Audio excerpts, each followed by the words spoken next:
Thank you for joining us today with another roundtable on delivering digital. The series is about video and image geotagging. Let's see here. Today is, there's so much to know about digital marketing and how the tools that are available out there and implementing those tools and tracking such results as far as your analytics and your metrics is important. And I am here to help you to discuss that. I'm Christopher Phil, and I am the SBDC business analyst for digital marketing here at our team in Maricopa.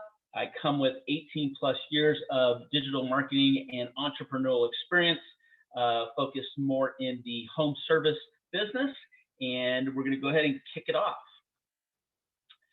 Maricopa County SBDC is part of America's SBDC network. We have 17 counselors here in Maricopa County, 10 SBDC centers in the state of Arizona. We offer training and many resources, and our counseling is always at no fee.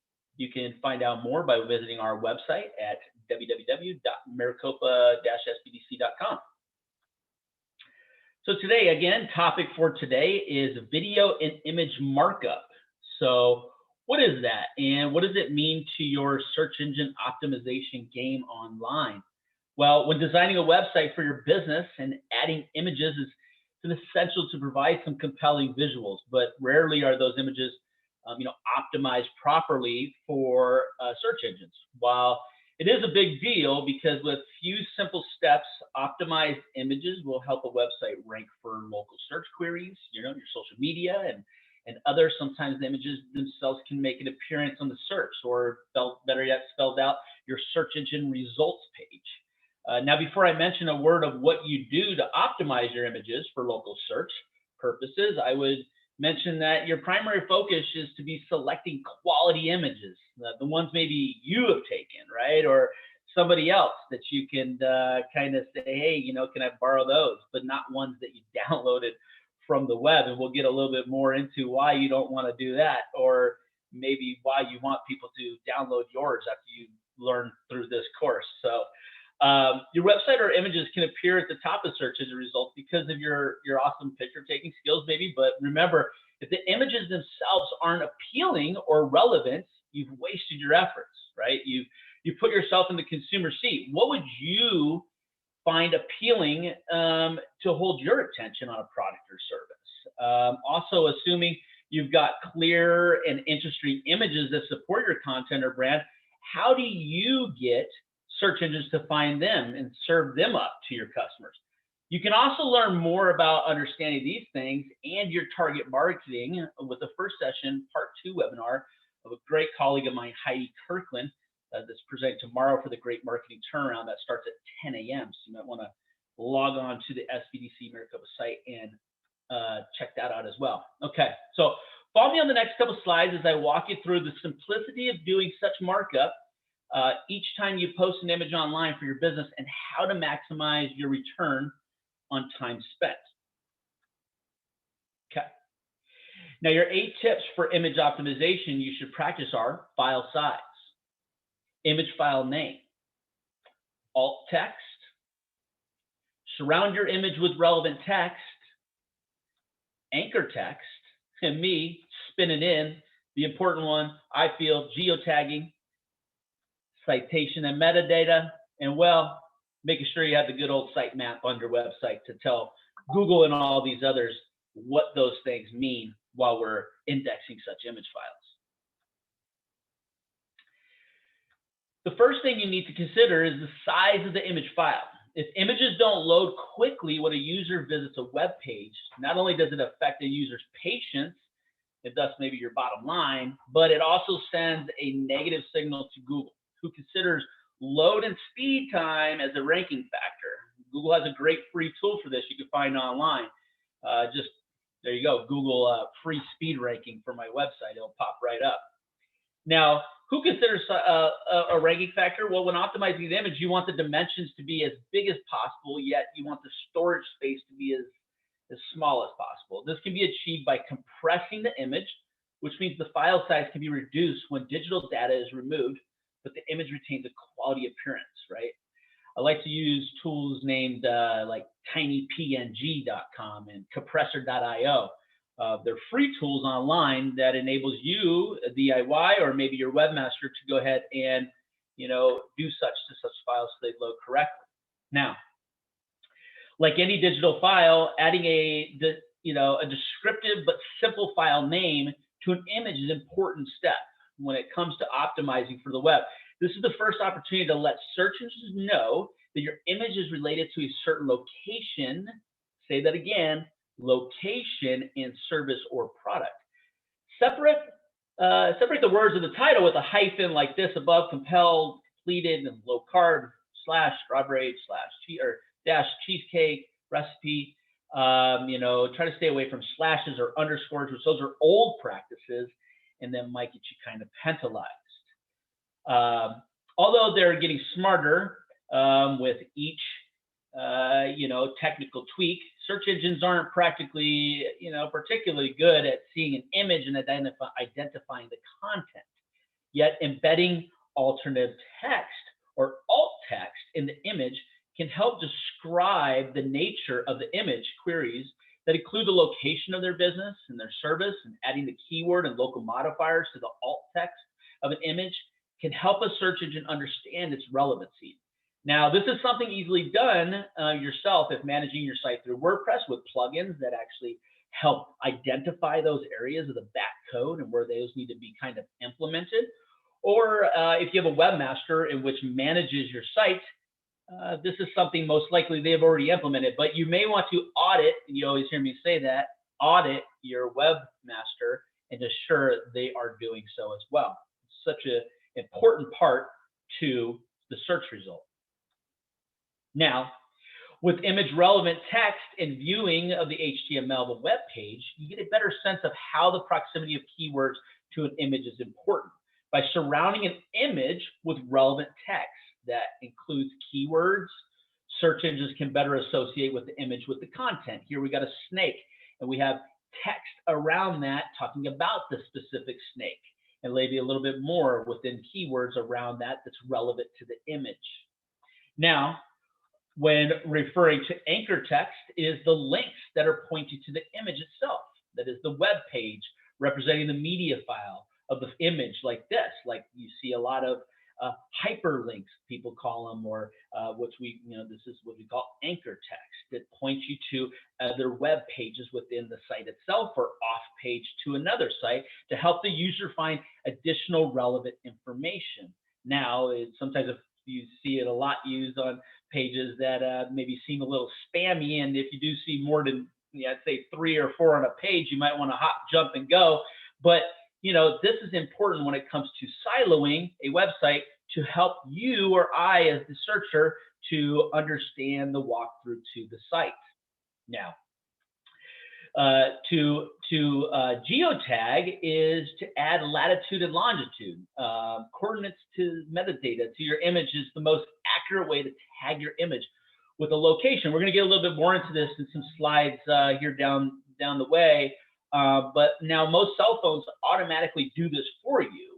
That's the great thing about the quantum computer in your hand, they call it now, right? That when we're out taking images, it's automatically taking the latitude, longitude, and pasting it within the back end of the code of such video or image file. But if you're not using a cell phone or some sort of geo-referencing device, then you need to run it through, a tool online. But let's say you wanted to use the image, you took an image today in one city, but you wanted to use it in another, in a different location. You would need to use a geotagging tool, which I'm a big fan of, a company called GeoImager. That's GeoImgr.com to do so.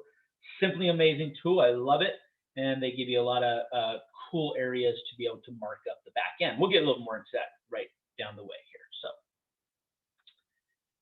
So, okay. Now, our seventh one here is, these tools for geotagging can also assist with citation building. That can also allow you to add other crucial metadata to an image, including a URL or keywords, or what they call NAP, which stands for name and address and phone. Once an image has a NAP info embedded, it can be utilized as a citation. So a citation is just a markup of an area in which you're trying to target, right? A mention of a NAP info on any site that you can post it on, which then could turn it into help your local rankings. Maybe you have an image, and on the back end you have optimized the NAP within that image, and then you put it onto your Google My Business listing, and then maybe you floated it over onto the other 200-300 citations that I maybe told you to be on if you paid attention to the last couple of roundtables. Or you can use different services that are out there like Bright Local or SEM Rush to utilize them to be able to create additional citations. But we want to make sure that these images are marked up correctly in the back end with such citation data. Now, when providing a sitemap you're helping Google and other search engines discover all the corners of your website. You can include image tags in the sitemap to assure that any images you've added to your site are recognized. One of the image tags that is commonly used is image:geolocations, which in the sitemap it tells Google, hey, check out this image that I have in this area of my site, and crawl the page and help the user that's coming through understand that this is what it is that they want to see. Now, it offers a direct line of communication to Google and other search engines, and where you can associate your image with location. So, the importance not only is on your site, but when you're having, multiple posts on social media, which is great. You see a lot of Instagrammers or Facebookers, and they're taking photos and they're snapping and they're uploading and they're doing these things, which if that's the area that they're targeting, that's great, because then as those images are being pulled down and they're being shared like we do in our social networks, then they're sharing such data that's yours that you've marked up in the back. Now, if you just shared a photo and it's just a latitude, longitude, great, as long as if you're targeting a specific city and that's the city you're posting from or anything like that. But you'll see in the next couple of slides, there's more to the back end of the image and the properties that you could create more data in, and then post those to upload, and you're going to see a whole new spin on your rankings of how that can assist you. So, all right. Now, some examples of markup. We have here a standard image file. It's a plant. You'll see with no markup in the back end. You'll see how I've accessed this to such information. You will need to right-click on an image. You take the image, you email it to yourself if it's from a cell phone, or you download it if it's from your regular old camera, and then you want to open that image file and you want to right-click to access such information. And then on your image file on your PC, you'll select the properties portion of that image. And then from there, you'll want to select the details within the properties menu. Now, this is where all the magic happens, right? This is where you get a little bit more creative, right? This is all blank right now. But now you'll see as we go into here, this is an image that I actually took probably about, 30 minutes before I hopped on here and started to create all these geotaggings for you. And basically, it's a plant. It's on a wall. And let's say you're a plant store. Well, here you will mark up the back end of the image file and to say you stamp it with all the goodies that Google and other search engines want to see while searching for relevant content for its searcher. While completing this, you will show the searcher what they're looking for. It's you. You're in the plant business, and how to access more information on you when selecting or clicking on such images files while embedding on a website or maybe a location citation like we talked about prior, or your Google My Business listing. So you'll see here on the image file the title I put, Greenhouse Plants, Tempe. I wanted to target Tempe, and maybe somebody, Tempe, Arizona, maybe somebody that's looking for house plants and greenhouse plants, or whatever. We got to do some keyword research and figure out what they're looking for, and then we mark it up in the back. What's the subject? Wall potted house plants. Maybe they're looking for something to hang on the wall, like the image here that for their home. Tempe, Arizona plants. What are my tags?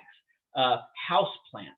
There's multiple areas that you can add tags in the back end of the image file, which then populate on search once it's indexed through Google and it's crawled either on your site or, if you're loading it on citation, they're crawling those all the time.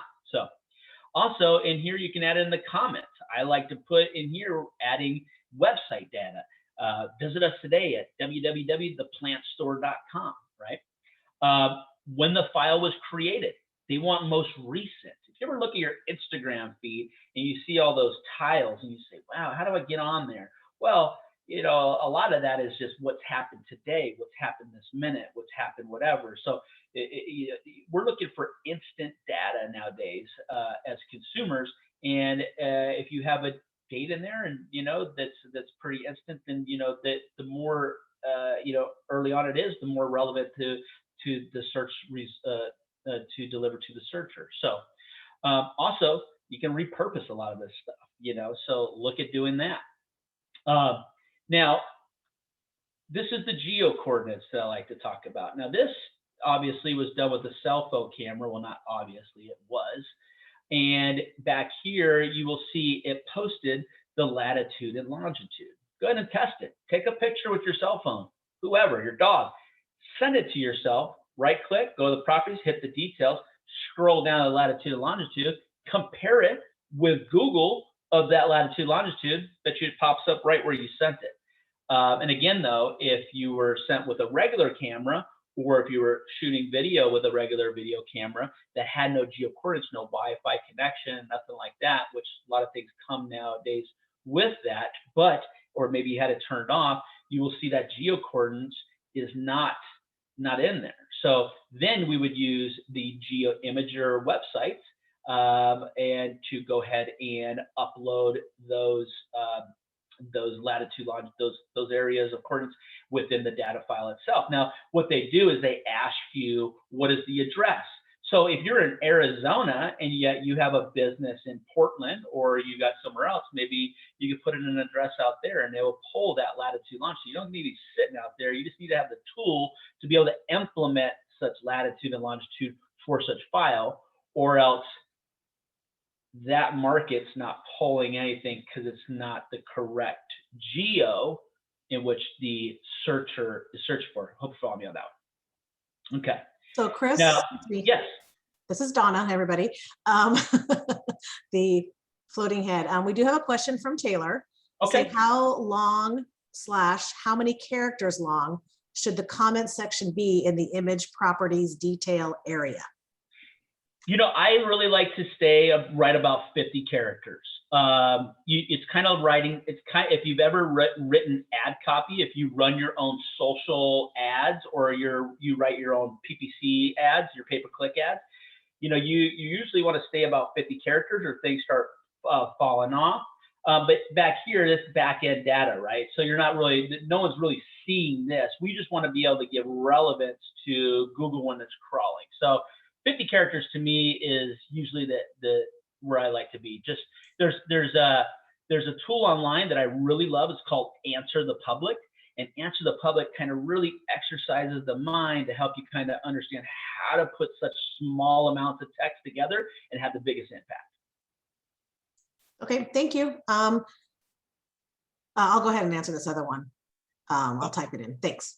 Okay, you got it. Now, just to kind of rephrase on this last one here, the geocoordinates that the cell phone captured while taking such image, this needs to line up with whichever part of the region you're targeting, like I said. So the image was taken in Tempe, so you probably wouldn't do any good to index it on your site or citation if you're in Portland, Oregon, like I said before. I just want to re-clarify that. You want to run it through those tools.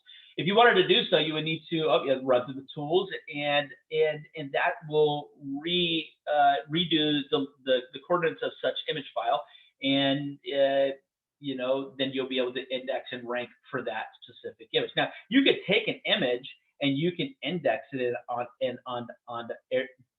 multiple areas as long as you've changed out that back end. But I mean, you know, 2-3 times that should be enough. But then other than that, if you're sharing it on the other sites and the image file has been changed up a little bit, then you might be kind of pinged a little bit for duplicate content. But you might want to be careful with that. But hey, just take more pictures, take different angles, maybe take a video and chop it into 30 different images, and then tag each one and place them however you would like. That's an idea there. So, all right, I hope this has been extremely helpful and in understanding how image and video markup works and all the ways it's done correctly can be extremely beneficial if you just take the time to do it right, guys and girls. And if not, then man, I'll be honest, then your hard work and all your updating and all your posting and is just gonna kind of just, you know, not do a whole ton for you. You know, one of the biggest questions that I get a lot is, you know, I post all the time, I do these things all the time, you know, and I just don't see a jump in my likes, or I just don't see a jump in my followers, or I don't see a jump in everything, because,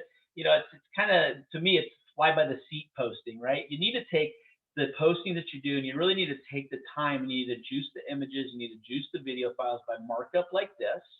You need to really take tools like Answer the Public Online and really think of captured, you know, ad copy or ways to discuss, you know, to grab attention with short amount of characters.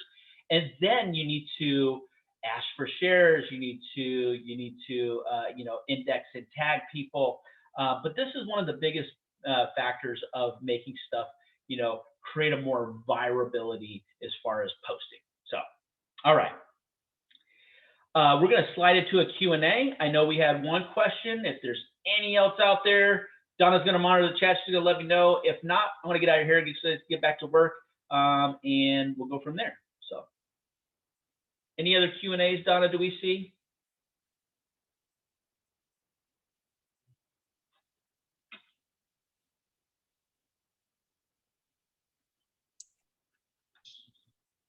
Hey, Chris.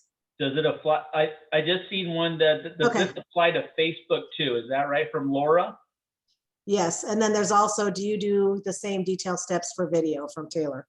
Yes, Taylor. Yes, you do the same steps for video. You do the same steps for video. Video actually, some video will let you mark up a little bit even more. You know, there's areas back there that'll ask you what camera you use.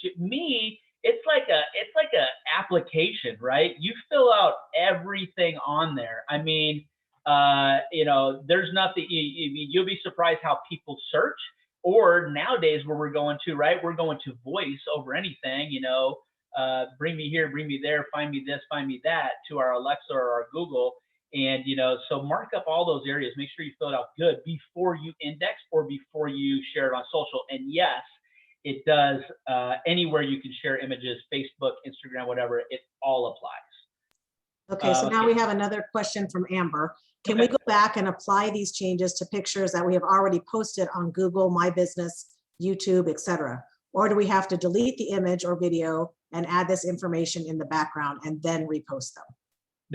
Nope, Amber, as long as you have the original video or image file. Now, if you don't have that file anymore and you've already uploaded it, to take it back down, Google now has already marked some other stuff in there, or YouTube's already marked some other stuff in there that will, you know, it will kind of disable you from really being able to be, you know, really pure on being able to do such markup. So you want to take, you do want to take down the file that you have. If you have the original, mark it back up and then put it in its place.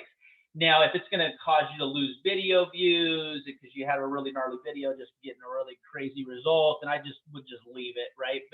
But use this practice going forward. But if you have something that's really not that active, then yeah, you know, and you have the original file, do that. Take it down and remark it up. You know, and also while you're doing such, create a database, a dump file. I always tell people, create a dump file. You know, as you're taking images and you're doing things, take those images, dump them in the dump file, just keep dumping them in there, and then go back to the dump file when you want to plan content out over a month. If you're going to do scheduled posts, or if you have a new you know, page that you're developing for the site, go back, visit your dump file, take those images, mark them, whatever you're going to do. Don't mark them, don't pre-mark them, mark them as you're ready to go with the project, and then freshly put them so you have fresh dates and everything like that.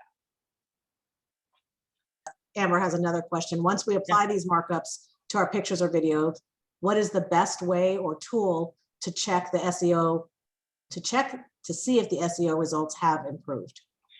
Yeah, if you're doing it into your Google My Business, so just as a simple example, Google My Business, you can, within your platform inside there, you have an insights reporting tool, and it will show you how many times your images have been seen.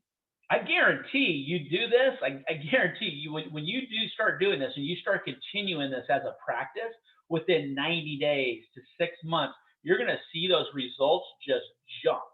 And then as well as in your analytics, if you have the correct tracking set up in the back end for your analytics of your webmaster or yourself, you'll see the same thing happen there. The best thing to do, go in, take a screenshot or download the report today before you've done such, and then start doing this, and then compare them 90 days, 6 months from now, and you'll see it. You'll see it. Okay. Looks like any else? Yeah, we did get a question in the chat, and I also sent out, we are not sending out the slide deck, but we are recording this, and we will send out the recording to all participants, as well as posting it on our website and our YouTube channel. So you will, you can pause it and take notes and whatever you'd like to do. So we'll be doing that when this presentation is over. Okay. And then Laura asks, does this work even when I don't have SEO on the website? Yeah, I see that. Does this work even when I don't have SEO on the website? Well, I'll tell you what, Laura, this is SEO, okay? So when you start doing this, you just started SEO. So SEO, let's talk about that just for a moment. It's search engine optimization. So how are we going to optimize the content that we're putting out so search, like Google, picks us up and gives it to somebody as relevant content? Well, if SEO is a matter of using keywords on your site for what it is that you're doing, having proper, they call it schema markup in different areas in the back end of the code. You got on page, off page, and technical, right? This is a little bit of the technical side, to be honest with you, and anybody can do it. So to do this is doing search engine optimization. It's giving search results or relevancy to the searcher by the way of marking our back end up with data that complies with the search result, if that makes sense. Okay. Well, I don't see any more questions in the chat or the Q&A, and we have about 3 minutes left. Yeah. I did want to just remind people that we do have a lot of upcoming events next month. So I'm going to put our link in our in the chat there to view all of our upcoming events on all different kinds of topics. We have a patent basics coming up. We have a venture madness prep coming up, as well as like Chris had already mentioned, the Great Marketing Turnaround is a 3-series. It starts tomorrow and then goes through May. So there's a lot that's going on, and keep checking back because we also have an export webinar coming up. So there's lots going on. We're always adding to our new events. So Chris, if you want to close it out. I'll close it out here. So SPD counseling experience. So here's the experience, everybody. It's pretty simple, right? You request a counseling at our website, Maricopa County/SBDC.com. You have an initial counseling session. You have a follow-on session, see if everything fits for you. And then we get you on board and we start tracking the business goals, and we shoot for success, because that's what we're here to do. And we track the metrics, and counseling is by appointment only. And remember, everybody, it's no fee. I mean, we got an amazing panel of individuals on our team here at the Maricopa County SBDC. You need to go on and read online a little bit about it. There's been some great things happening, and we're going to continue to do so. So that's initially how we get there. Now, we have a lot of assistance in areas, kind of like what Donna was saying, disaster loan assistance, to name, financial review, it's a big one. If you're not understanding, geez, man, I need to understand my P&L, and I need to understand where I'm at, and I need an assessment. We have those areas of expertise as well in buying and selling a business. Manufacturing, geez, we got great stuff going on there. Technology, commercialization, export, and those on and on. Government contracting. oh man, there's a lot of good things happening in government contracting, especially what's going on. So again, counseling is no fee, Maricopa County SBDC.com. A few of the resources that our SBDC clients also, can obtain through using our services. We have some great applications. Growth Wheel kind of goes through your business and understanding and kind of helping you, get through some of the tough parts maybe you're just not understanding. Live Plan to help build out that plan. Profit Sense to really understand the P&Ls and all the other stuff. My personal favorite, the IBIS World, if you're researching and seeing what's going on in upcoming industries or not upcoming industries, other industries or things that are maybe upcoming, IBIS World, man, it's just, it tells you all kinds of good stuff in there that you maybe don't even know about your own industry that you'd be happy to. So these tools here, are just great things. So come out and check us out, and apply for counseling. Again, upcoming webinars, the Great Marketing Turnaround. Heidi Kirkland, amazing colleague. She's got another, session coming out tomorrow. Target marketing updates and and positioning pivots. Just a ton of information there. Patent basics we got coming up and navigating international waters. Venture Madness, the Great Marketing Turnaround session 2. Follow these. Come on, they're here, they're there, and they're local. I mean, we're here as a team, as a community to work through our current pandemic state, but also to help grow business. So we'd love to see you fill them out, come on board. Again, Maricopa County SBDC is your COVID-19 resource. You check out our training event calendar, kind of one I just went through. Again, Maricopa County-SBDC.com. Follow us on Facebook, LinkedIn. Stay current on all the programs and information for your small business. And if there's any questions outside that, apply for counseling. We're here to help, and we'll go from there. Thanks for joining us today. I hope it was a great bunch of knowledge for you there, and we got the bigger picture now, no pun intended. And join us again next time. Thanks so much.